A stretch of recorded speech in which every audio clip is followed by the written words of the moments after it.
thrill me. This show is part of the Thrill Me Podcast Network. Experience more on Facebook and YouTube.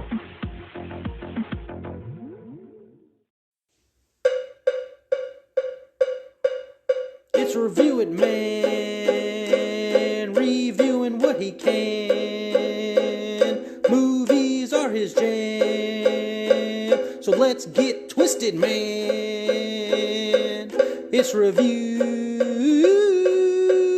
It Rob.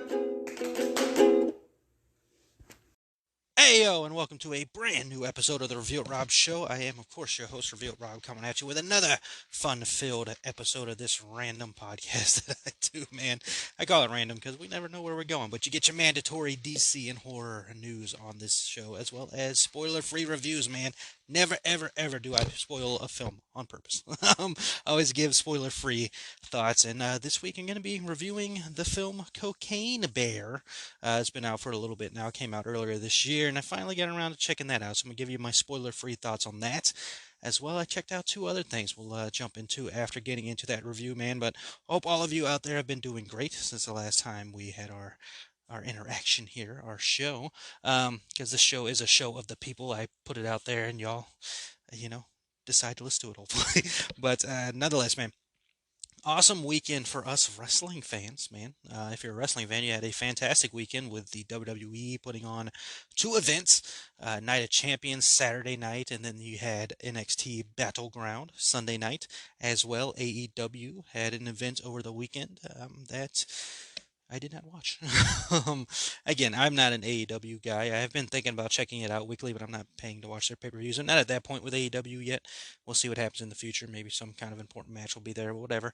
I've seen bits and pieces. The funniest thing I did see was that people were watching Night of Champions or watching NXT Battleground on their phone while live in the arena for the AEW pay-per-view. But nonetheless, man, wrestling weekend. Hopefully you all had a good time watching whatever promotion you decide to embrace. I, of course, am a huge WWE guy. I've been that way for a long time. And, no apologies. I've been that way since I was like 5, I think. So I enjoyed both events. Had a great time. Both events. Enjoyed Monday Night Raw tonight as well. So, yeah. But nonetheless, man, we're here to talk movies and video games sometimes, TV shows, whatever nonsense I can bring into this thing for all of you. Let's go ahead and jump into this week's first review. Jesus. So, Cocaine Bear is the first thing we're going to talk about here. I remember hearing about this movie being made, and I was like, okay, what an insane idea for a film, but, why not? I mean, if we can have Sharknadoes, we can have cocaine bears. And, I did not know it was, they say based on a true story, but mostly inspired by a true story where a bear ingested cocaine in the woods that fell out of a plane or whatnot. And, in the real story, the bear, died. The bear overdosed. Not a laughing matter, but, still. The movie itself turns into something way more than that and goes into its own world and realm. So the film is rated R for drug content. No fucking way. Cocaine Bear has drug content in it. Was not expecting that at all. Blood, violence, gore, and language throughout. The film is a mystery thriller comedy. Mystery. I guess, sure.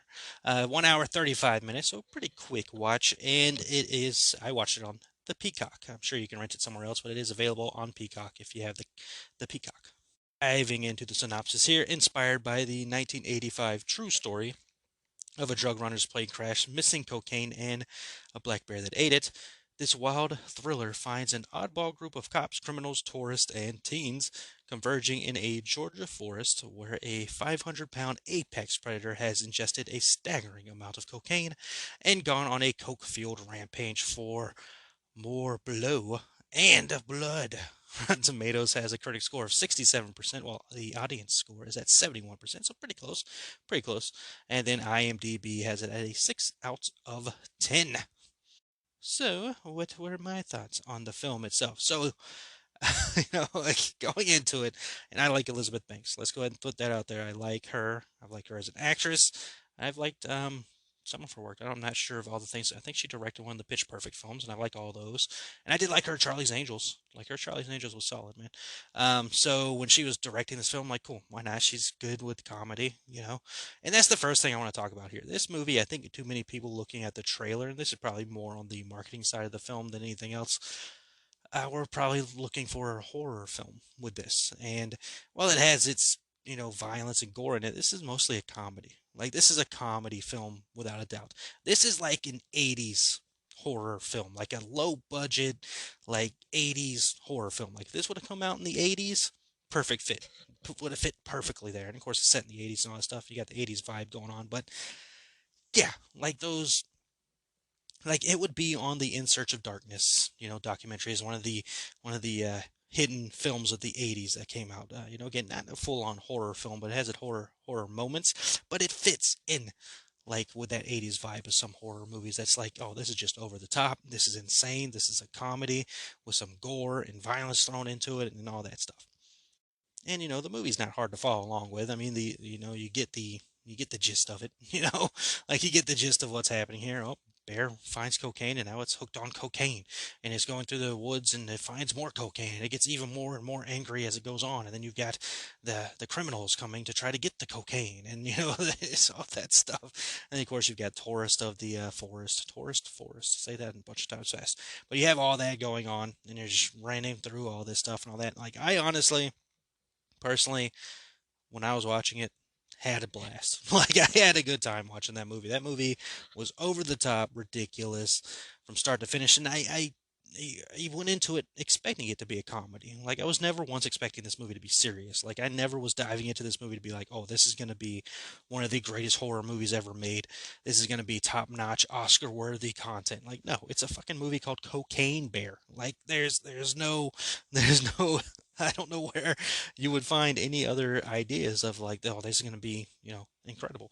Like I was just going in like I just want to watch something. I want to watch this movie. I want to see what it's about. Again, I like Elizabeth Banks. Let's jump into it. Cool. And I had fun, man. There's multiple moments while I was watching this where I freaking laughed out loud. I'm like, oh, this is hilarious. In a stupid way.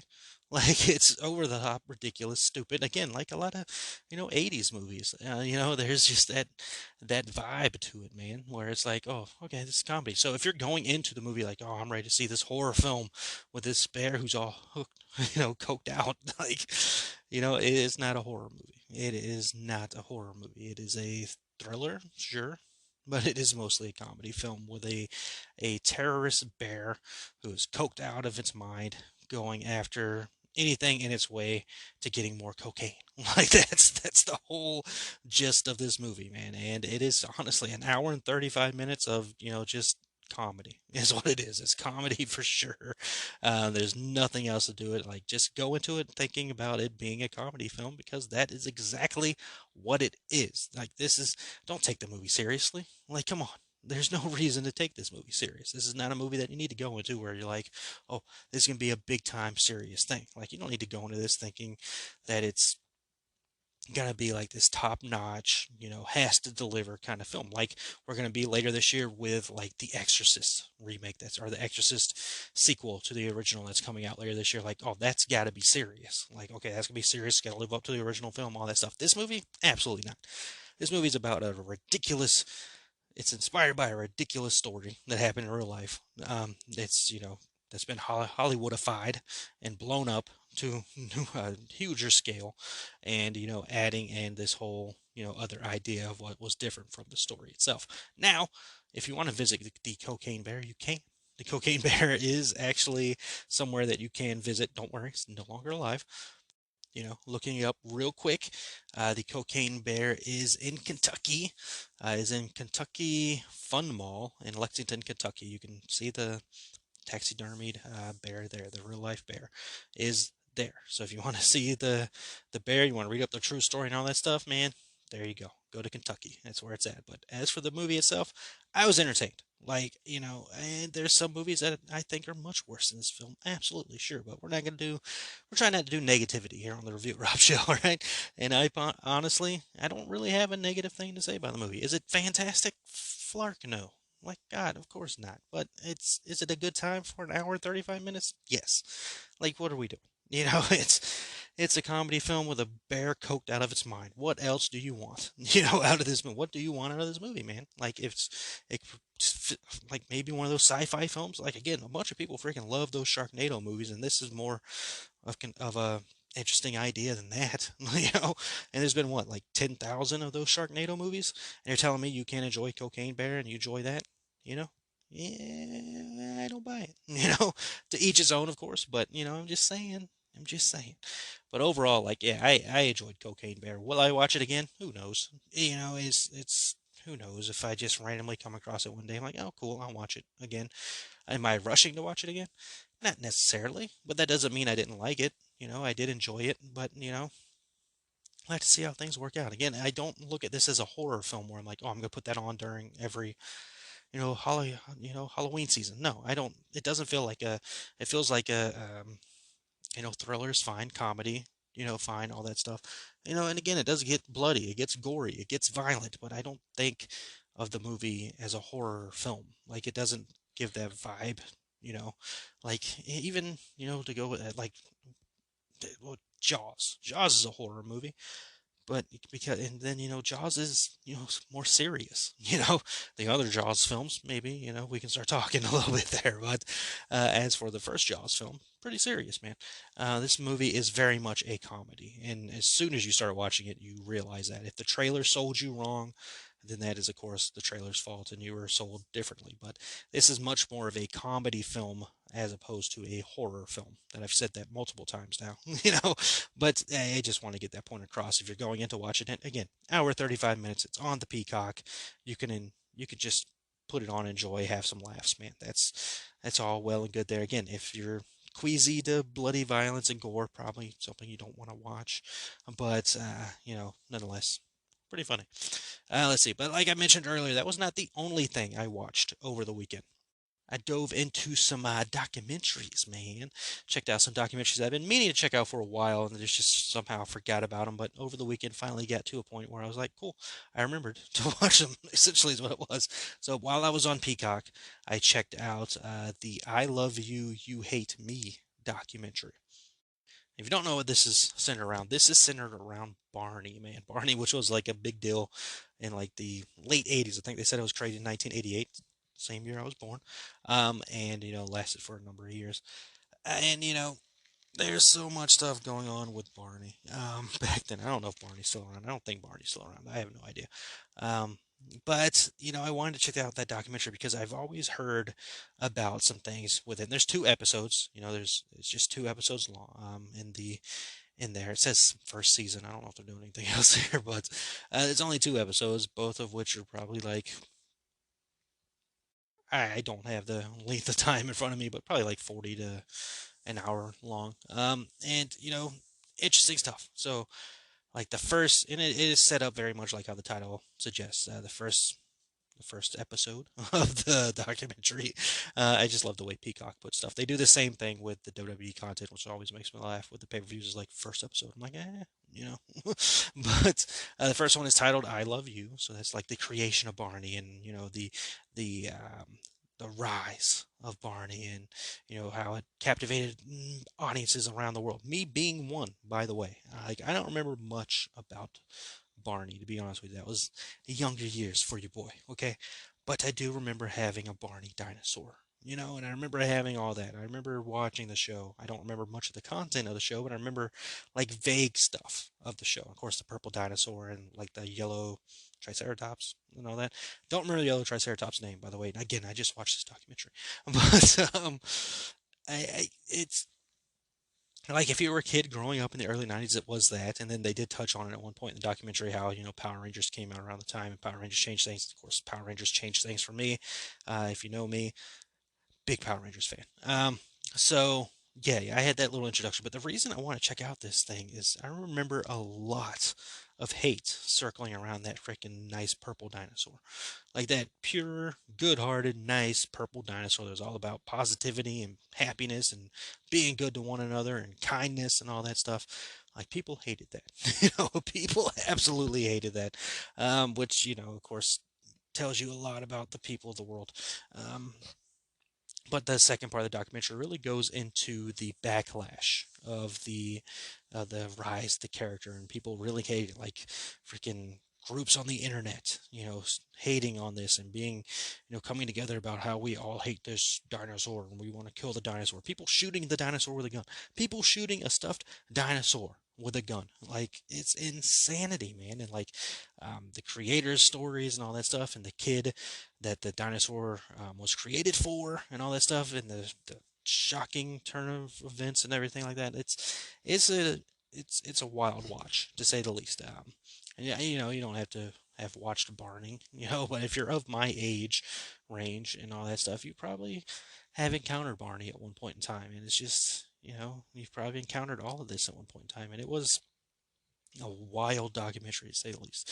Um, but yeah, I say give it a little checks out skis if you're looking for a documentary to watch. Again, that's on Peacock. Um, but yeah, it was a wild ride for sure to see all the stuff going on there, and seeing even back then when that came around, because that was like the 90s to the late to or early 2000s, right? I think I want to say it said it ended in 2000. Let me look. So yeah, there it is right there. Barney and Friends lasted from 1992 to 2010. Which, geez, I did not know it lasted until 2010. Wow. But, even then, like, even in the early stages of, like, the internet and all that stuff, people were creating hate groups, which is so sad. Because that's one of the problems with the internet is how much bullying is there. There's a ton of bullying on the internet. And, even seeing it back then for, again, a freaking kids show. Like, it's a kids show just for kids to enjoy and watch and get, I don't know, positive morals in life. But apparently people just absolutely hated that. There are people in the world who hate happiness and they hate, kindness, which is just insane to me. But even seeing it then, and when we see it now with like celebrities, if people don't like a certain celebrity, they will attack them left and right, man. And you've seen some people even sadly commit suicide over it. And it's just the internet's a problem, man. And we just gotta keep. You gotta be there for your people, man. You gotta be try to be strong. That's why I always, end the show with, happiness is there. It can be found. Just keep fighting and all that stuff. Like, it was a wild documentary, man, to see how much hate a kid show could get. Like, literally a kid show. And I assume at some point in time, if there isn't one already, Teletubbies might have one of these, because I remember people hating the Teletubbies too, right? Like, they hated those things. So I don't know, man. That was a wild documentary. But going from that documentary, I watched another documentary, which was appropriately titled Trainwreck Woodstock 99. So I wanted to check this out for a while as well, but I forgot about it and I kind of pushed it down, honestly, because HBO Max, which is now known as Max, put out a Woodstock documentary around the same time. Um, so this one kind of didn't hit anywhere. I think Mr. Wonderful talked about it on his show before. And then, finally, I was like, after watching that one documentary, I was like, there's another documentary I've been meaning to watch, that freaking Woodstock thing on Netflix. Let's go watch it. So I went to Netflix and hit play on this. And first off, what I like about what they did with this is they broke it down into 3 episodes. The documentary is 3 episodes long, and each episode deals with a separate day because Woodstock was a 3-day event: Friday, Saturday, Sunday. And it took care, each episode took care of a different day of the event, which I thought was awesome and very well done. And a lot of the stuff I saw in the HBO Max documentary, but this one definitely went into more detail and was definitely a better documentary. Both are good, don't get me wrong, but definitely this one has a lot more content, a lot more, stories and behind the scenes stuff and video and vibes and all that stuff. Like Woodstock, peaceful, again, peaceful thing that should be all about peace, love, and happiness, just became, hatred and blowing stuff up. And it was mostly greed. Like, let's face facts, it was mostly greeds of the promoters of the event that caused that, with the prices of water, and we're doing it on a military base, and it's hot as hell outside, and you're all standing on asphalt, which makes it even hotter, and just what a poorly put together event, honestly, a very poorly put together event. And that's kind of what you'll see while watching that documentary, is how the greed of the event and the thing that's supposed to be about peace, love, and seeing music and loving music and all that stuff, kind of just wasn't that, man. And don't get me wrong, there's probably a ton of drugs and issues around the 60s Woodstock, but yeah, this one was just over the top with the violence and the hatred and all that stuff. And There's something to be said about both documentaries here. They both took place in both of the content took place in the 90s.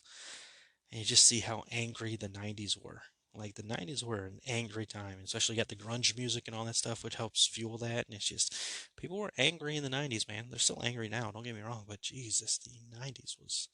And I was a kid then, so, like, I didn't know. Like, I didn't know much of the stuff going on. I mean, 99, I was what, 11 maybe? So, yeah, I didn't know what was going on there. I was like, oh, cool, Limp Bizkit, cool Corn and Kid Rock's up there and all that stuff. Like, I was listening to all kind of music then. Like, I was listening to the Spice Girls, I was listening to NSYNC and all that stuff back then. But I was listening to Limp Bizkit and, bands like that. And then, of course, I don't know, it was just insane. The bands, I can't necessarily blame the bands, but I don't know if some of the bands actually helped all that much. Um, the Limp Bizkit said actually, and even the Red Hot Chili Peppers. But again, check out the documentary. It's on Netflix. Most people have Netflix, so go ahead and check it out. It was worth watching. It's 3 episodes long, and deals with each day of it. But just insanity with that whole thing. And as far as my thoughts on if there will be another Woodstock, I think one of the promoters passed away. So I don't know if they'll even want to do another Woodstock, and that's especially at this time in the world. It's just there's a ton of festivals. Like, would Woodstock even stand out anymore? It'd just be based on name value. The last taste we got was 99, right? And it wasn't, it didn't do too well, right? So there's that nasty taste that's left in your mouth with it. So you're like, oh, Woodstock. Like I said, there's a ton of music festivals now. I've been to one and had, a decent time. I wouldn't say festivals are necessarily for me, but it's a good chance to see a lot of bands you love, man. Because the one I went to, I saw Avenged Sevenfold, I saw Alter Bridge, I saw Fozzy, um, hell yeah, good amount of bands. So a good amount of bands there, and it was just an awesome time. Festivals are definitely, if you're able to go to the whole thing, good chance to see a lot of bands you love, man. But yeah, 2 insane documentaries to go well with that insane comedy movie, Cocaine Bear. So let's go ahead and jump into the news, shall we? With DC leading it off here. Of course, mandatory every episode I talk DC. And, of course, all the focus right now, DC wise, is on The Flash, which is still having its premieres and screenings and all that stuff. And what I do love about these screenings is a lot of positive stuff coming out from it as well. They're not showing credit scenes, which I think is brilliant, man. Don't let the credit scenes leak. Don't let that information get out there, right? Because there's already dickheads out there who are, spoiling the movie and trying to put information about the movie out there because people are just the worst, but I'm so glad, like, Warner Brothers was smart enough to be like, we're not showing the mid-credit scenes or the credit scenes or anything like that during these fan screenings. We're going to leave that for the audiences. One, to avoid the spoilers, right? And two, to entice the people who've seen the screening to come back. you know. Um, God, that movie's almost here, man. Oh, I'm so freaking excited for that. Which kind of led into why I didn't end up seeing The Little Mermaid this week. Honestly, let's jump back into that because I did talk about that on last week's episode. That I was planning on seeing The Little Mermaid, and I bought my ticket. Don't get me wrong, I bought the ticket. I was ready to go, and then The Flash released its tickets to purchase. Or started getting the. I opened the Regal app and I saw the Flash was there for advance tickets and tried to buy them, but you couldn't buy them because it wasn't time to buy them. I don't know. It was a long thing that I went through with Regal and messages. But I could tell that was about to come out. And with the Regal, I have the unlimited thing, but it's pretty limited apparently because you can only have 3 tickets already purchased. So I already have Spider-Man purchased, which comes out this week. Checking that out. And I already had Transformers purchased, Transformers event that Regal's putting on. So I already had those 2 purchased, and then I purchased a Little Mermaid. And I was like, okay, why can't I purchase another film? Like, I'm unlimited. I should be able to purchase stuff. And they're like, well, you've already got 3 advance tickets. You can't purchase another one, but you can go to the movie theater and, it'll be, the same price and everything. You just can't hold it. I'm like, that's kind of limiting, but whatever. So I canceled the Little Mermaid ticket, got the Flash ticket because that's, again, if you've been with the show for a while, that is my most anticipated film of the year. So I was like, not missing that, getting that Flash ticket right away. So ended up missing on the Little Mermaid, which I've heard positive things about the film. The film's doing well. I think it's making good money and all that stuff. So good on them.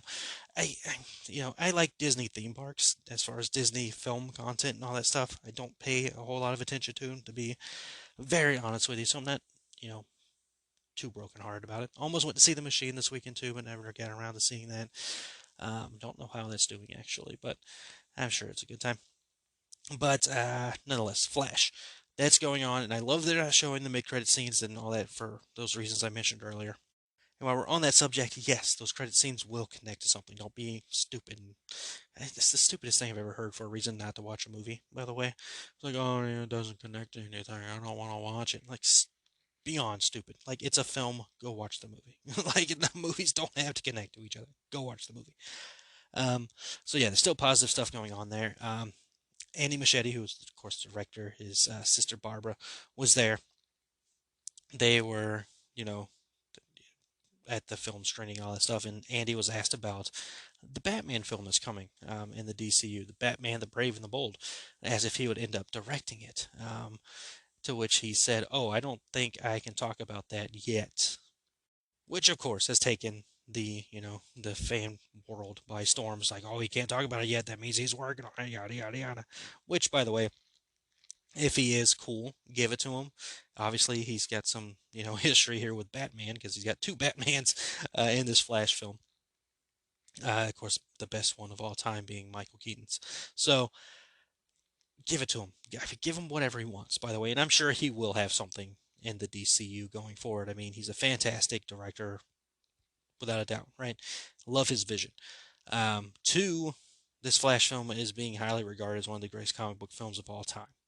That's huge for him, and Warner Brothers is going to remember that. And two, Warner Brothers already knows how good this man is with his It films. It Chapter 1 and Chapter 2. Like, those movies did very well for Warner Brothers, and they're not stupid enough to not notice that. So they see that. They see all the positive feedback with The Flash. Everybody who's worked at Warner Brothers has talked about the positivity of the feedback of The Flash, which is so much so, I don't even think they care. Of course, they do care about box office, obviously, because box office is going to be, money for your company, but I don't think they're worried about much stuff right there. I think Andy's going to have something to do with the DCU going forward, which is fantastic, man. Give it to him. Whether it's the Batman movie or not, let him do whatever he would want to be interested in doing. With that said, in box offices and all that, like projections, early projections are coming out and all that stuff, and people are trying to make jokes here and jokes there. Like, who fucking cares? Like, honestly, box office does not mean the movie is good or bad. That's why we have one-hit wonders every single year. Doesn't mean the artist is necessarily good. It just means a bunch of people decided to see or listen to the thing. Doesn't mean overall it's good content. Sometimes it is, sometimes it isn't.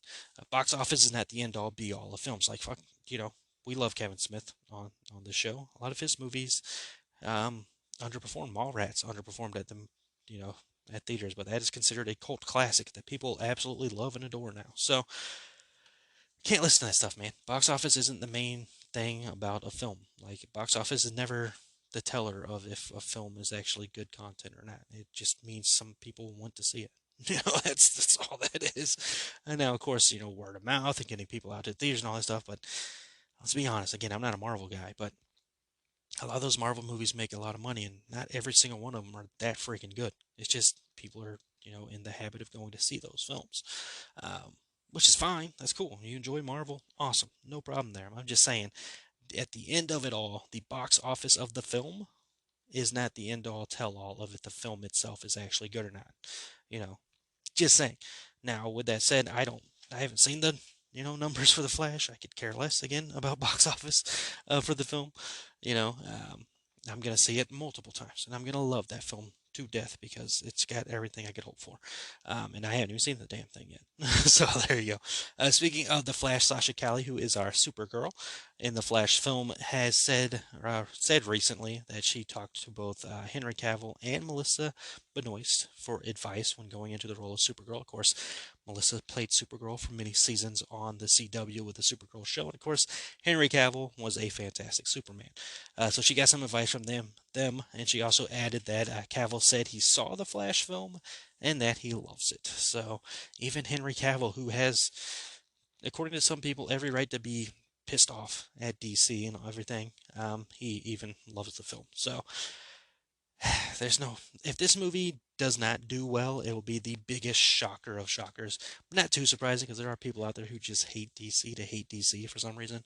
there are people out there who are still against Ezra Miller who's done necessarily nothing that a lot of these people are bringing up about Ezra. It's mostly people who just don't like non-binary. People who don't like Ezra, so they're trying to find something to dislike about Ezra. But Ezra did some stuff wrong, but like the most egregious and horrible things that Ezra's being accused of absolutely did not happen.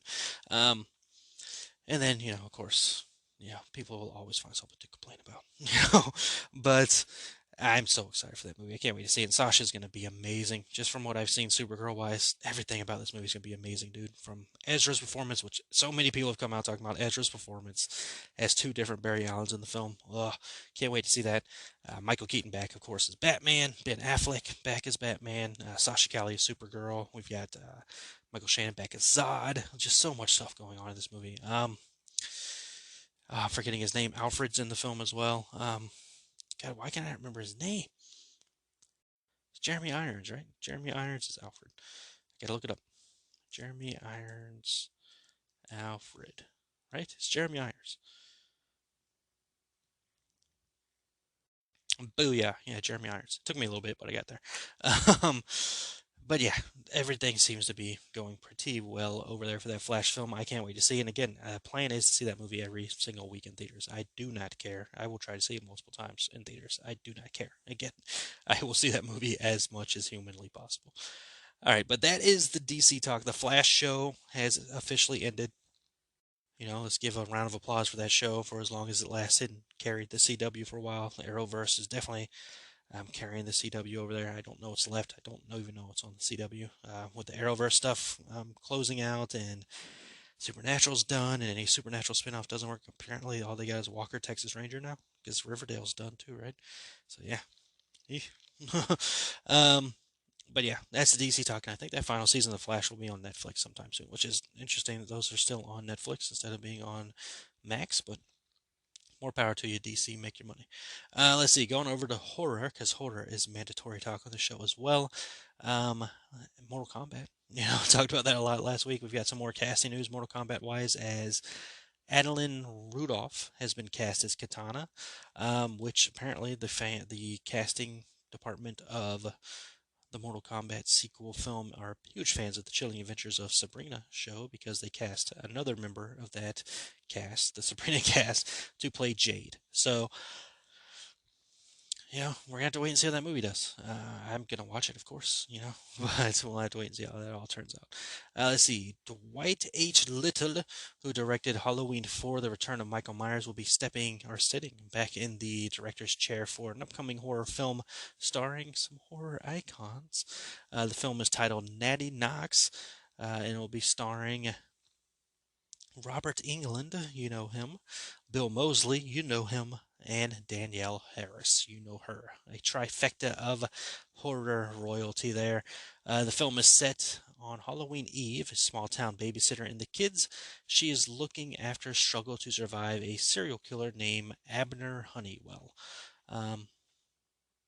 Sounds a little Halloweenish. It'll be releasing July 21st, 2023. At least day and date for that. So, cool. Why not? That's three. That's a trifecta of awesome right there when it comes to horror cast. I mean, Robert Englund, freaking Freddy Krueger, right? Bill Moseley was in that Texas Chainsaw Massacre movie. He's done a bunch of Rob Zombie films, and Danielle Harris, absolute scream queen. So we are on board for that. Let's see. Jodie Comer and David Harbour are set to star in the remake of the mystery game Alone in the Dark. The psychological horror that is more than just jump scares will be releasing October 25th on PS5, Xbox Series XS, and PC, man. I like Jodie, and I do like David Harbour. They're both great. And I did watch a video of this. I did not play the original version of the game. I did watch a little bit of a video for this game, and it's definitely them. You see the characters are definitely them. It looks interesting, and thank goodness it's in third person. So it's definitely a game I will end up checking out at some point in time for sure. Is that all the horror news? All right.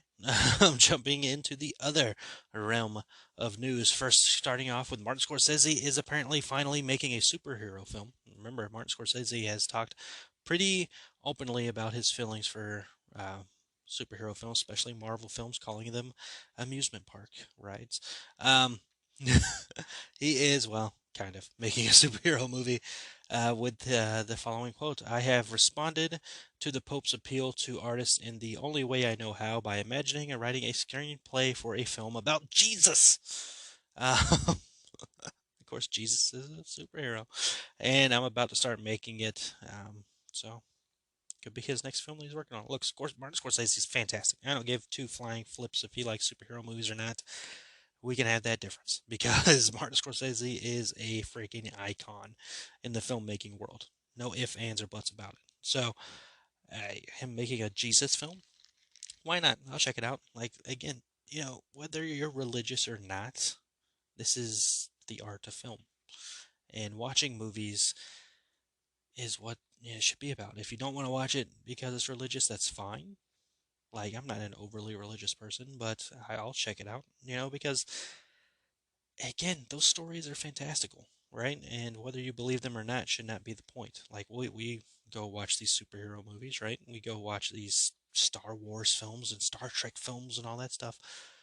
Like, we watch movies that aren't necessarily anything other than fantastical, and we enjoy them. So whether we believe in religion or not, go check it out, man. Like, it could be a good film. I mean, they got some interesting stories, to say the least, which, translate well to film.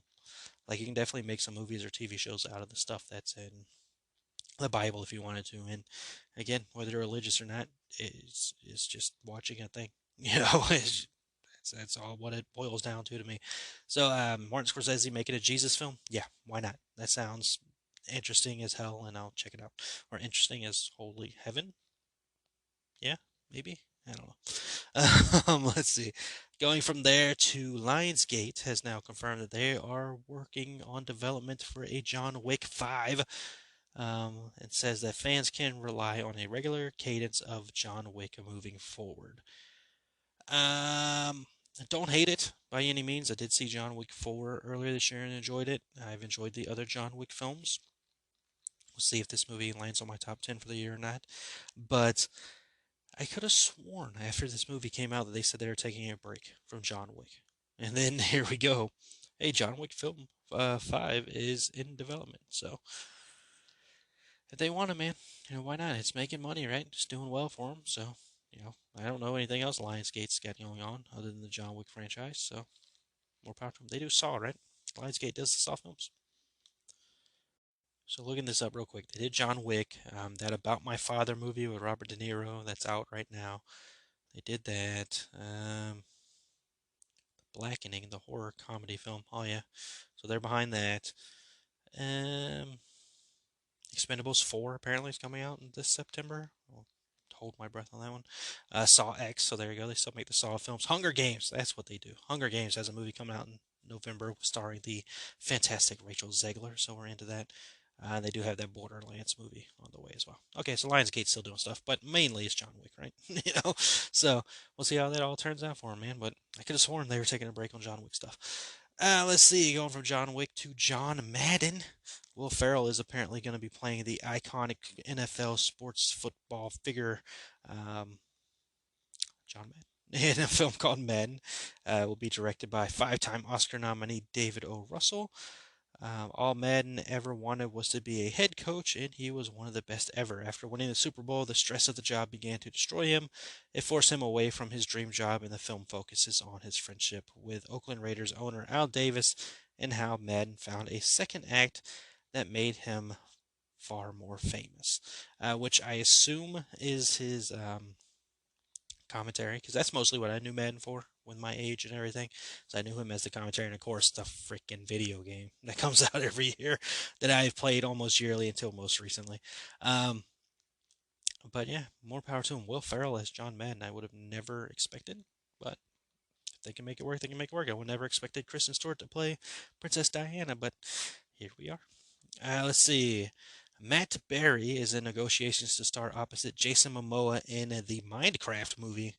Minecraft movie? Did I completely just erase this from my mind that this was happening? Okay, cool. I've never played Minecraft. I've seen my niece and nephew play it before. I love Jason Momoa, I do, but Minecraft movie. need more information on that. There's not really any synopsis out right now for that, but I mean, Momoa's in it, so I gotta check it out, right? Um, man, I could probably wait for that one to hit HBO Max though, because it's Warner Brothers, right? Excuse me, Max. It's called Max now. All right, let's see. Did the Collector survive Thanos' attack in Infinity War? This is a question that was posed to James Gunn on the Twitter machine, to which James Gunn said yes. So the Collector is still alive and well in the Marvel Cinematic Universe. Where he shall show up next, I do not know, or if they will at all, anyways. But the Collector is still alive, if you were wondering. Other Marvel news: production for the Thunderbolts has been put on a halt as the ongoing writer's strike is ongoing. So gonna have to wait on that one a little bit longer, it seems. And the last thing to touch on here before I end the show: Matt Damon has addressed the fact that Oppenheimer and Barbie are opening on the same day. Um, Matt Damon, of course, stars in Oppenheimer. He's one of the stars of Oppenheimer. He said, quote, "People are allowed to go see 2 movies in a weekend," end quote. To which I say to you, Matty Damon, easy, buddy. All right? Don't be sitting here dropping stone cold hard facts on people like that, all right? We live in a world where people don't like facts, all right? Especially stone cold hard facts like that, and you just dropped them on all of them. Of course, I'm having some fun here, but yes, absolutely. Like, you can definitely go see both movies in a week. You can see more than one movie in a weekend. Earlier this year, I saw uh, Renfield and the Pope's Exorcist back to back. 2 days different. Like, one was Wednesday, one was Thursday. Right? I saw them back to back. You can go see multiple movies in a week without a doubt. Like, if Rico lets you with their limited unlimited thing they got going on. Which, I mean, it is still unlimited, but I would have to physically go to the theater and purchase the ticket and all that at the same unlimited price, as opposed to being able to hold the ticket in advance and all that stuff. So I guess still not whatever. I do plan on seeing one of these movies. I will end up seeing both of them, but Barbie might be the one I end up seeing in theaters instead of Oppenheimer. Like, Oppenheimer looks good, don't get me wrong, but it's not a theater movie for me, And we'll see if I end up seeing Barbie or not, But that movie looks fun, man. That looks like a good time. Oppenheimer looks like it's going to be a good movie, but, that's going to be a very serious film, which I could see in theaters, Who knows when do they come out? They both come out relatively soon, right? I don't know. They gotta be coming out soon, right? I mean, let's just look it up. What else are we doing on the show? Review it. Rob hits the Google. Barbie 2023, starring Margot Robbie. Robbie. November. It says November 2006, dude. Get out of here, man. All right, Barbie's not being helpful at all right now. Let's go to Oppenheimer, which Lord knows I'm not going to spell that correctly. Oh, cool. I had to spell it to the heart. Let's see. Oppenheimer, July 21st, 2023. So there you go. Both films releasing July 21st. Good Lord, this cast. Jesus. Just a cast of freaking stars. Florence Pugh's in this thing? Maybe seeing Oppenheimer in theaters. Nonetheless, man, yeah, I just want to have fun with his quote there, because yes, you can see multiple movies in a week, without a doubt. So go check them out. You can watch multiple documentaries in one night. I did it this weekend. After, Cocaine Bear as well. What I'm saying is, I don't have a life. No, I'm just kidding, man. My life is movies, and I have a great time watching them and watching anything associated with stuff I'm interested in. There you go, man. That is the show. Hope you enjoyed it. Hope you had some fun there with this show, as I always try to make this show as fun as possible for everybody, because I'm always having a good time no matter what, man. I love doing this show. But I appreciate you joining in. If I got any new listeners, welcome to the madness, the twisted nonsense that is the Review It Rob show. I appreciate you joining in.